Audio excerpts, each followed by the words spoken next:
حبیب خدا گو همون روزه داره که از تشنگی و از گرسنگی افگار شده است، مانده شده است، خسته شده است، خواب است، خوابش در نزد پروردگار عبادت نویسانده می شود. 3 ساعت خواب میکنی، 4 ساعت خواب میکنی.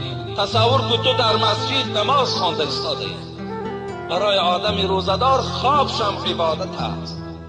حتی پروردگار به سوی ملائکه ها چی میگفته است؟ انظروا الی عبدی، همون بنده ای که شما نخواستین که مای من در زمین بیافرم پیدا کنم، نظر به سوی همون بنده کنین.